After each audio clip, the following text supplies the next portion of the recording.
Deeply. My nephew got up and started coughing very badly. He said, "Aunt, I think someone has run the chili pepper or left a bonfire burning." We had a neighbor called Thakur. His son came running. He had a room near the Union Carbide factory. He said, "You'll have to leave this place within 2 minutes or else nobody will survive." The 10-metre-high curtain of gas struck without warning. It ate away at its victims' lungs and throats, causing hemorrhaging, muscular convulsions, and blindness. Night, when the incident happened, there was chaos everywhere. People were defecating and urinating in their clothes. They were begging to die.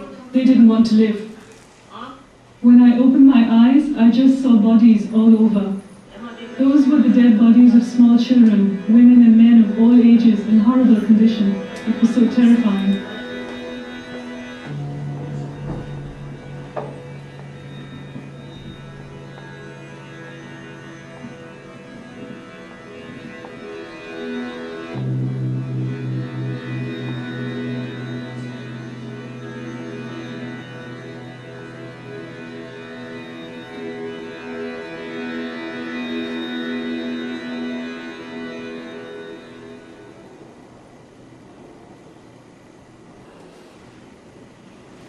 What we've learned through discovery and investigations is that many of the safety measures of the plant did not work. We actually found that the 1973 capital budget proposal that says that the technology that was being transferred to Bhopal to manufacture this extremely dangerous chemical was quote-unquote unproven. It states very clearly that many of these, what the document calls technology risks, quote, could have been avoided had proven technology been used throughout. So there's no question now, I think after 20 years, that we can close the chapter on that debate because Union Carbide clearly did use inadequate alcohol, where it played a key role in causing the catastrophe of December 2nd and 3rd, 1984. Over the years, numerous warnings had pointed to the possibility of a disaster. A safety audit of the plant carried out by American inspectors back in 1982 had noted a total of 61 hazards.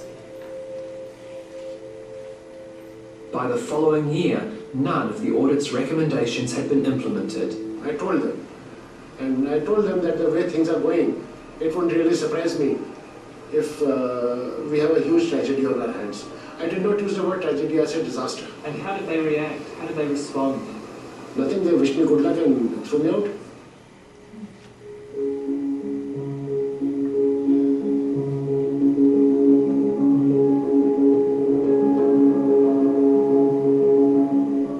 After the disaster, Union Carbide worked hard to find something to blame other than its own negligence.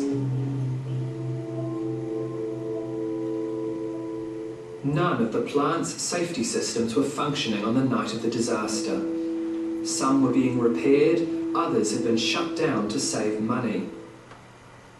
Later, we learned that many safety measures of the plant did not work, that the flare tower was disconnected, that the vent gas scrubber was out of caustic soda and undersized, that the water curtain was undersized, that the pressure valve was not working, that the runoff tank already contained MIC, and that the necessary refrigeration for the MIC unit had been turned off to save money.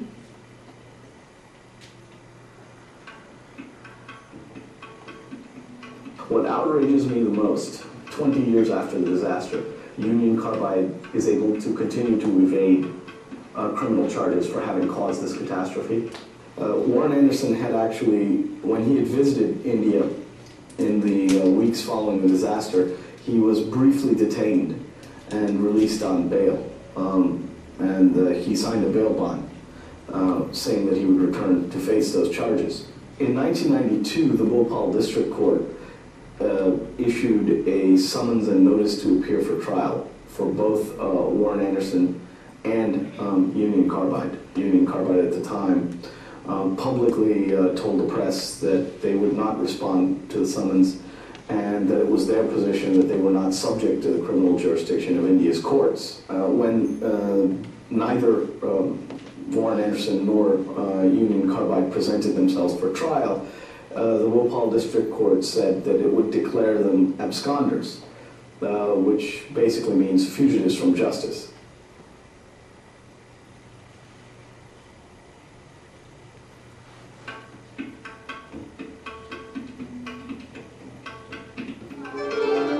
Today, the people of Bhopal are still suffering as a result of Union Carbide's toxic legacy. Rates of cancer and tuberculosis have risen dramatically, and each month 10 to 15 people still die as a result of their exposure to the gas. Despite a long legal struggle, victims of the disaster have received almost no compensation for their suffering. On behalf of the victims, the Indian government sued Union Carbide for $3.3 billion US, but in 1989 it settled for just a fraction of that, $470 million. That works out to be between $370 and $533 US per person. Barely enough to cover medical expenses for 5 years for injuries they're likely to suffer all their lives. Many victims are still to receive any compensation.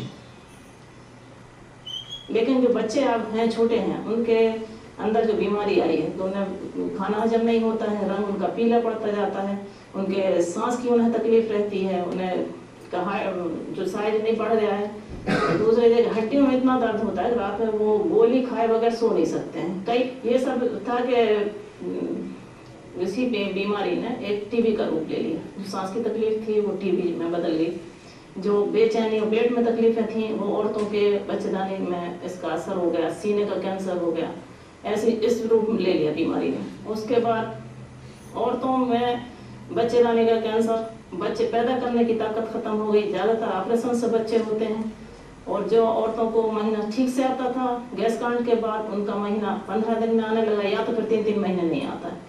और जब बच्चियाँ छोटी थी उनको 12 और 14 साल की उम्र में आना चाहिए, जो कि 20 साल की उम्र तक नहीं महामारी आ रही। The economic impact of the catastrophe has been horrendous. There are upwards of 100,000 individuals that their livelihoods came from physical labor of various kinds. Because of the symptoms associated with the toxic gas exposure, many people cannot even lift things, or they have difficulty breathing. So there are a large number of individuals who are incapable of working. At the time of the disaster, Union Carbide's failure to provide full information regarding the nature of poisoning meant that doctors did not know the best course of treatment for gas victims. Even to this day, Union Carbide and its new owner Dow have refused to release information to survivors and Indian medical agencies about the gas composition or its effect on human health. जो लड़कियां छोटी थी उस time वो बड़ी हुई हैं, तो वो क्या है कि भोपाल में लोग शादी करने से डरने लगे कि अगर इस बच्चे के साथ हम शादी करेंगे तो हमारा लड़का जिंदगी भर कमाएगा, इनका इलाज करेगा या इन्हें खिलाएगा या इन्हें पालेगा। और दूसरा ये डर है कि अगर इनके यहाँ बच्चे हुए, पहली बात तो बच्चे नहीं होते हैं, और अगर हुए तो अपाहिज हो सकते हैं, और अपाहिज बच्चे हुए तो वो हमारे बच्चे की ज़िंदगी की और भी खराबी है। इसलिए माँ बाप को बहुत ज़्यादा परेशानियों का सामना करना पड़ रहा है। और वो जब शादी हो, और ये सच भी है कि जब शादी हो जाती है तो लड़कियों के बच्चे नहीं होते हैं, और बच्चे होते हैं तो अपाहिज जैसे पैदा होते हैं। और दूसरा एक ऑपरेशन से बच्चा होता है तो ऑपरेशन में खर्च बहुत लग जाता है, इसलिए ये तकलीफ आने की वजह से माँ बाप भी बहुत ज़्यादा परेशान है, लड़कियों की भी ज़िंदगी खराब हो रही है। 30, 35, 35 साल की उम्र हो गई लड़कियों की, अभी उनकी शादी नहीं हो रही है।